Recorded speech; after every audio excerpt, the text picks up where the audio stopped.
Bonjour et bienvenue sur la chaîne On va se détendre pour une première critique sur la chaîne donc, et pas donc une analyse de trailer, une critique vraiment d'un film que j'ai vu il y a pas longtemps qui s'appelle Uncut Gems. Uncut Gems, c'est donc un film des frères Safdie, plus précisément Benny Safdie et Josh Safdie, si ça vous intéresse.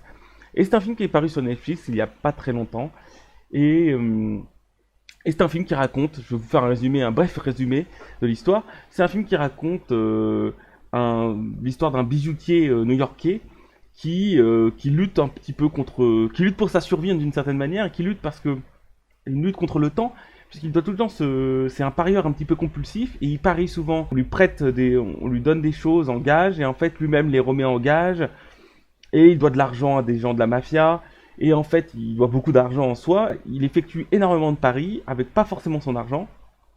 Et ce bijoutier, qui est un expert quand même réellement en bijoux, on le comprend bien dans le film, il reçoit enfin une pierre précieuse, très très rare, qu'il évalue lui à 1 million de dollars, mais on verra que dans le film c'est pas le cas. Et c'est tout se base un petit peu autour de cette pierre mystérieuse qui fait que ça influence en quelque sorte un peu les destins. C'est dit en sous-texte, hein, c'est pas explicite, mais on comprend qu'il y a une influence. En fait, il y a une sorte d'attrait très très compulsif envers cette pierre. Cette pierre est réellement, on a l'impression qu'elle hypnose, qu'elle hypnotise les gens qui la possèdent. Et en fait, il y a une histoire donc avec ça se passe en 2012, 2014, je sais plus. C'est lors d'un événement sportif assez célèbre que les Celtics contre les Knicks en basketball, en playoff. Et en fait, tout se base un petit peu de ce tour-là où il y a un basketteur qui vient lui rendre visite et il lui prête cette gemme, pierre qui n'est pas travaillée, c'est une pierre vraiment pure. Et ben, elle lui permet de gagner un certain nombre de points dans un match. Le gars qui joue au basketball a 37 ans et celui qui joue aux Celtics.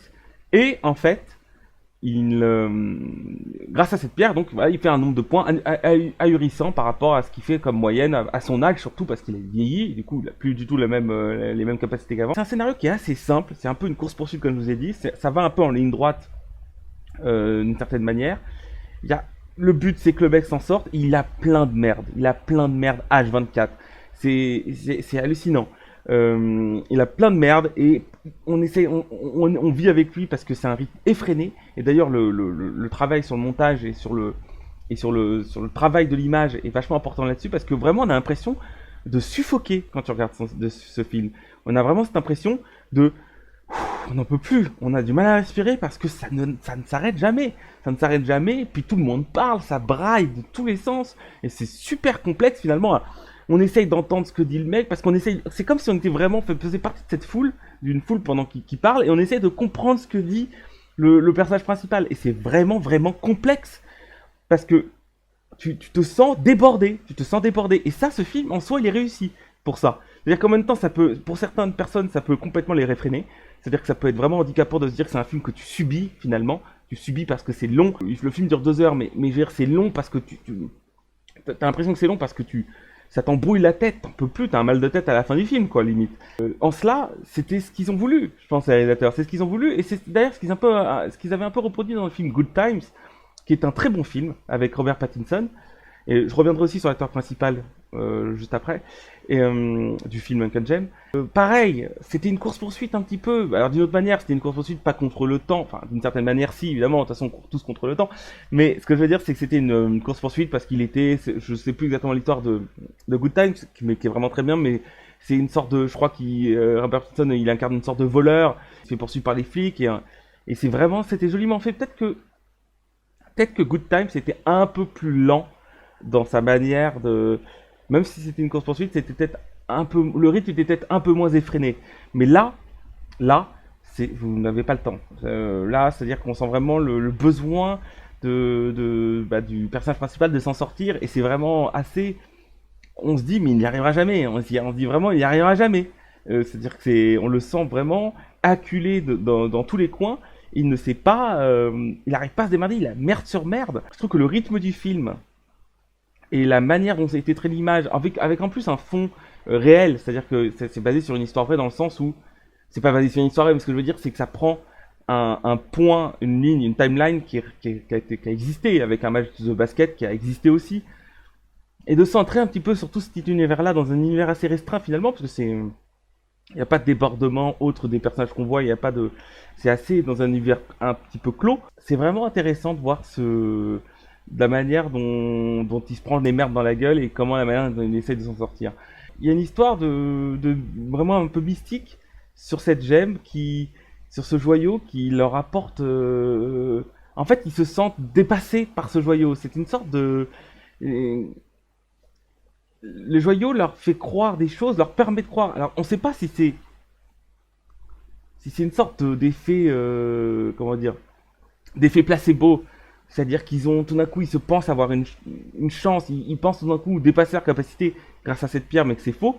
Ou alors est-ce que vraiment, vu qu'elle est ancienne et qu'ils parlent que c'est une opale super ancienne avec des multiples couleurs et que il y a quelque chose de mystique là-dedans parce que je vais vous dire, la scène d'intro, en fait, bon, on voit ça se passe en Afrique et on voit donc des gens qui minent et il y a deux mineurs qui en profitent pour récupérer cette gemme. Et en fait, ce qui est intéressant, c'est qu'il y a une histoire de tout de suite, on comprend que ça va être un peu mystique puisque on rentre dans la gemme, il y a un plan qui rentre comme ça dans la gemme. On nous montre des étoiles, enfin, il y a une sorte de on nous montre l'univers comme si elle était reliée à quelque chose de plus global, comme si c'était un peu une sorte de pierre de destin, une pierre du destin, un peu quelque chose qui régit l'univers finalement. Il y a vraiment un sous-texte là-dessus. C'est comme dans les grandes histoires qu'on peut voir déjà dans le cinéma, il y en a eu plein, c'est des histoires de destin. Moi je pense tout d'un coup là, quelque chose qui me vient à l'esprit, il y avait Slumdog Millionnaire, qui sa vie est un destin.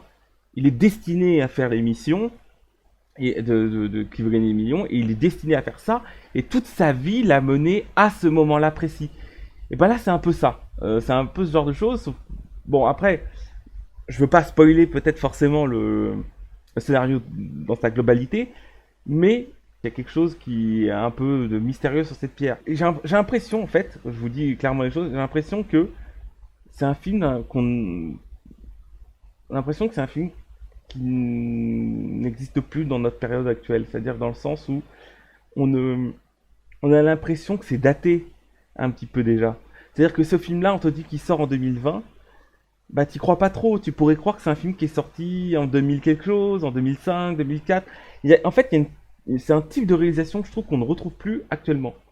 Et je ne saurais pas comment vous le décrire d'une manière scientifique, d'une manière précise, mais on le ressent. Il y a quelque chose, on se dit, ah, ça aurait pu sortir il y a tant d'années. L'histoire est bien ficelée, elle va d'un point A à un point B, avec évidemment des péripéties autour, mais qui s'intègrent parfaitement au scénario. Il n'a pas de réel défaut dans le sens des défauts majeurs qui cassent le rythme du film, mais il a des petits défauts des petites histoires qui servent pas forcément à grand chose, c'est-à-dire qu'on nous montre sa vie de famille, mais on s'en fout un petit peu. Des choses qui font peut-être perdre un peu de temps. Il aurait peut-être pu être encore mieux rythmé, peut-être, si on avait un peu cuté ce genre de trucs un peu inutiles avec sa famille. Alors il y a sa maîtresse quand même qui a une importance, mais il y a des choses où on se dit, bon, ça peut être encore plus vif que ça, plus cuté que ça, limite. C'est Adam Sandler qui joue le rôle principal du film, et réellement, bon, on est habitué à le voir dans des rôles comiques habituellement, mais là, effectivement, il sort un peu de son comique, même si parfois il est drôle, mais il est drôle malgré lui, en fait, presque. Mais on a de la peine pour le personnage, et il le fait très bien, ça, ce personnage qui n'en peut plus, qui est débordé. En fait, il montre une autre facette de la manière dont il joue. On sent qu'il y a quelque chose. Enfin, moi, c'est ce que j'ai toujours pensé pour finir là-dessus. J'ai toujours pensé que les comédiens, plutôt les acteurs qui font des films comiques, sont toujours plus aptes à faire des rôles dramatiques que les gens dramatiques qui arrivent à faire du comique. Pour moi, ça marche rarement dans l'autre sens. C'est-à-dire que pour moi, ceux qui font des films sérieux, qui essayent de faire du comique, ça marche toujours moins qu'un homme qui fait du comique et qui arrive à le sérieux. Je pense que la palette, en fait, d'acting pour le personnage comique, pour l'acteur comique, est réellement plus adapté finalement, plus polyvalent pour faire quelque chose de tragique. J'espère que vous allez voir le film. Vous pouvez me donner vos retours en commentaire, ça m'intéresserait beaucoup de savoir ce que vous en avez pensé. Et je vous dis peut-être bientôt pour une prochaine vidéo. J'ai déjà une idée en tête, déjà une bande annonce Et vous allez voir, petite surprise, mais je pense que pas mal de gens attendent ce film. Et voilà, je vous dis au revoir, bonne journée, bonne soirée et à bientôt. Ciao.